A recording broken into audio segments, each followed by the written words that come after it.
just wanted to check on Roberto Firmino. How ready is he to return to action this weekend? No, it's not ready. Bobby didn't even start training with the team. It will happen some point next week when he will be back in training, and then we have to see. Also, Jürgen, I wanted to check on Mo Salah. A few weeks ago, we asked you about Jordan Henderson's contract, and you said you were confident of it getting done, and not long after, it was all sorted. So how do you feel about Mo Salah's contract situation at the moment, and what confidence do you have that it will get done in the not-too-distant future? But there is nothing really to say about, and especially not for me. I'm not involved. So, no. And it's obviously the only thing I'm really interested in, how Mo looks, how sharp he is, how committed he is in a moment, and that's absolutely spot on. It's really good, and that's everything. It's not a real thing. Nothing to talk, nothing new to say about. And with regard to Crystal Palace, obviously we saw their potential again, or realising their potential against Spurs. We saw the comeback against West Ham United as well. What difference do you see in Palace under Patrick Vieira now? Massive. Proper football playing side, I have to say, and he has obviously a clear idea how he wants to set it up. You can see that brought in new players, use them. I always said it's incredible how strong they are up front with all the players they have. Now Eduard came in, scored twice, obviously had anyway quite a decent goal scoring record. Ayew, Benteke, the boy from Mainz, and Zaha, obviously, so that's incredible quality. And now in midfield, Kouyaté back on his position, Gallagher, I'm not sure if you still can say he's a talent, even when he plays for U21, but he's a really good player. And then the third position, MacArthur or whoever can play there, they have it's a decent team, a really football playing idea. Meanwhile, build up, so it's a change, and they will do well, I'm pretty sure, but we want to and have to do well as well. So on Saturday, tomorrow actually, and hopefully we can do that. Okay, brilliant. Just before we go to you, Steve, so I'm just going to turn the microphone up a tiny bit. Apparently it's a little wee bit quiet. There we go. Put that right there. That should work now. Steve Wyeth, yeah? Okay, from PLP. Hi there, Jürgen. You rested some players in the week. You spoke about how important that was, bearing in mind you were going to be playing every 3 days. Just wondered, is that becoming an even bigger challenge for a manager, managing your players' fitness and getting the balance right from one game to the next? Yeah, clear. We spoke a lot about the schedule, stuff like this. So, but this one is normal for us. That we have 3 games a week is normal for us. But the Sunday, Wednesday, Saturday thing is a tough one, and so it's the shortest you can get in a normal week. And so you have to think about these kind of things. We did that. Thank God we came through. I really thought the boys did really well, and we will have to make changes again. That's clear.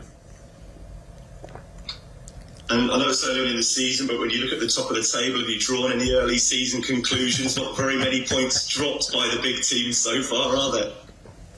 Yeah, it's not a big surprise. I'm not really too much in the situation of the other teams, but for us it was an okay start so far, with some good football. The boys showed that's important, but that's how I said. If you want to be up there with and around, or in the middle or around the really the top spot, then you have to. We cannot waste any points. Pretty much, that's how it is nowadays in the Premier League, and so nothing happened. We just have to keep going, and I'm not surprised about the results of the other teams. To be honest, they are all really good, so we have to be good as well. Okay. Thank you, Steve. We'll go to James from TalkSport, Carl from the BBC, then Carl from Press Association. James first. Jürgen, Sadio Mane scored in each of his last 8 matches against Crystal Palace. Where do you feel like he's at with his game at the moment as he tries to close in on 100 Premier League goals? Sadio looks really good, looks really sharp. I know we talk about these kind of things when a striker missed some chances, but that he has the amount of chances he had, the amount of finishes he had, that's actually the important stuff. And Sadio is in a good moment, and he will get there one day. I'm not exactly sure how many is he missing now? Sorry, go on, James. I think he's got 3 away, but he's 1 away from 100 goals for Liverpool. So he could do that tomorrow. Yeah, that'd be nice. To be honest, that would be really nice. No, how I said, Salah's in a really good moment, physically, and I think mentally as well. So really confident, and so you can see that a player missed a chance. He doesn't look desperate or whatever. It's just then he has a smile on his face. He knows, I could have done this or this better, and all these kind of things. So it's all good for the moment. But of course, Sadio is an exceptional player, so he has to perform exceptional. That's how it is, because this is the standard we accept from him, and usually he delivers. Okay. Carl Woodward for 1 or 2 from the BBC. Hi, Jürgen. Hi. I just want to talk about Divock Origi. We know how difficult it would have been for him being, sidelines, not being able to get to the side. But that performance he put in against AC Milan, what's that say about him as a player and a person as well to put in that display? Exactly what you probably think now as well. It was absolutely exceptional. Coming in and playing like this is really good. It's really good.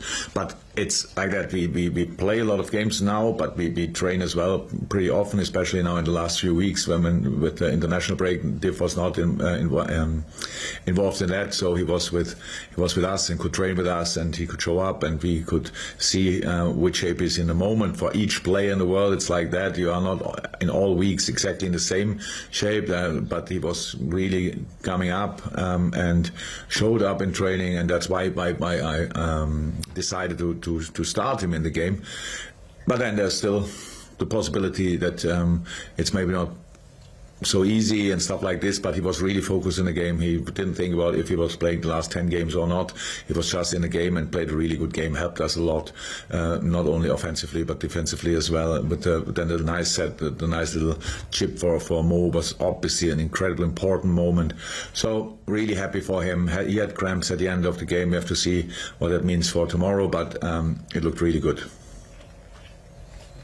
James Milner's back from injury. Curtis Jones played really well when he came on as well. Does that show the depth you've got in that midfield as well? Yeah, it shows, but it's important as well because this is the engine room of our game. With the intensity we can put on a pitch if we have a tired midfielder, it doesn't work.